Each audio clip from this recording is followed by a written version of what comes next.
Yo, what is going on, guys? Welcome back to the garage. We need to have a serious sit down about what just went down in Buriram, because honestly, I'm still trying to wrap my head around it. If you were watching the Thai Grand Prix this past Sunday, you probably had the same look on your face that I did. Pure shock. We are talking about the 2026 season opener here, folks. The hype was real, the anticipation was through the roof, and then the lights went out. What we saw was something we haven't seen in literally years. I'm talking about a Ducati-free podium. Yeah, you heard me right.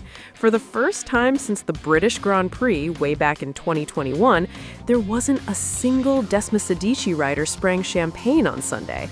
That is absolutely wild when you think about it. Let's just pause for a second and appreciate that stat. 88 races. That was the streak. For 88 Grand Prix races in a row, the Italian brand had someone up there on the steps. That kind of dominance is unheard of. And frankly, it started to feel like the natural order of things. You wake up, you grab your coffee, you watch a Ducati win. But Thailand just flipped the script on us. The streak is officially dead, buried under the Thai heat, and it wasn't just a narrow miss, it was a proper beatdown. Aprilia took the glory, and huge props to Marco Bezzecchi for putting that machine on the top step.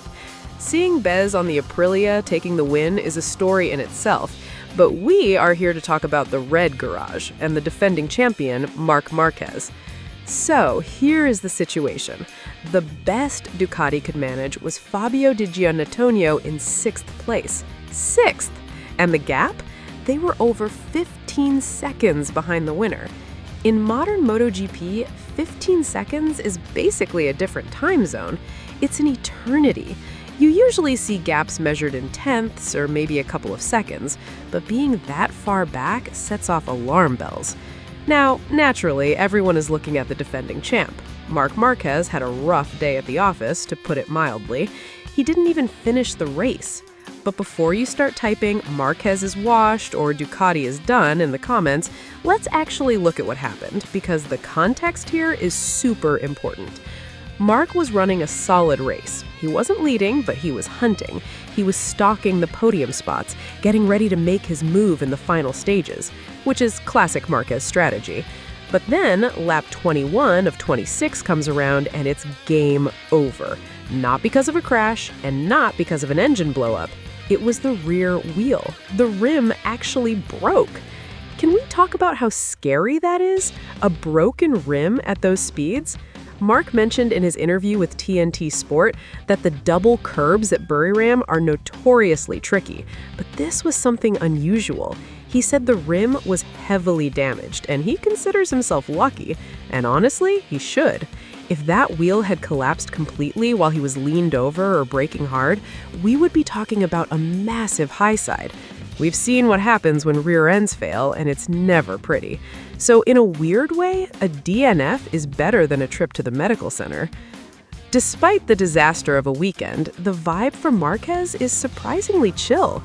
You'd expect the reigning champion to be flipping tables or screaming at engineers after a result like that, especially when the bike is 15 seconds off the pace.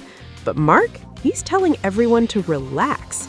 He literally said, "Do not panic. That is the message." He knows the team has work to do. He's not blind to the lap times, but he also pointed out that Buriram is a specific beast.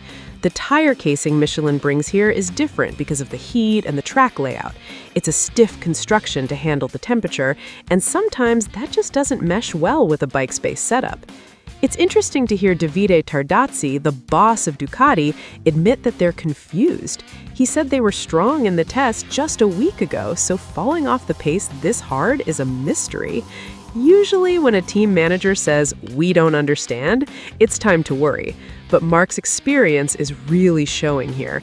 He's been in this game too long to let one bad Sunday rattle his cage.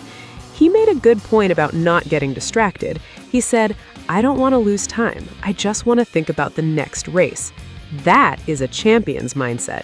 You can't change the result, you can't fix the broken rim now, so why stress? He was adamant that it wasn't a Michelin fault or a track fault, just a freak combination of circumstances with that double curb. Let's also touch on his physical condition because I know a lot of you guys track that. Marc admitted he started the race slowly on purpose. His shoulder still isn't 100%. We know he's been battling that for a while. He knew the race was going to be a grueling one for the tires and his body, so he played it cool. He was letting people pass him, just sitting back, saving his energy for the final 10 laps. And the strategy was working. That's the crazy part. When he decided to pull the pin with 10 laps to go, he was reeling people in. He was catching Raul Fernandez and Pedro Acosta. The pace was there. He said it himself, the level is there. That's the nugget of hope Ducati fans need to hold on to right now. If the wheel hadn't failed, Marc was likely going to be in the mix for the podium, or at least a top 5 finish, which would have painted a very different picture than the disaster we see on the timesheets. So, where does this leave us? It is definitely a wake-up call for Bologna. You cannot rest on your laurels in this sport. Aprilia has clearly stepped up, and the field is tighter than ever.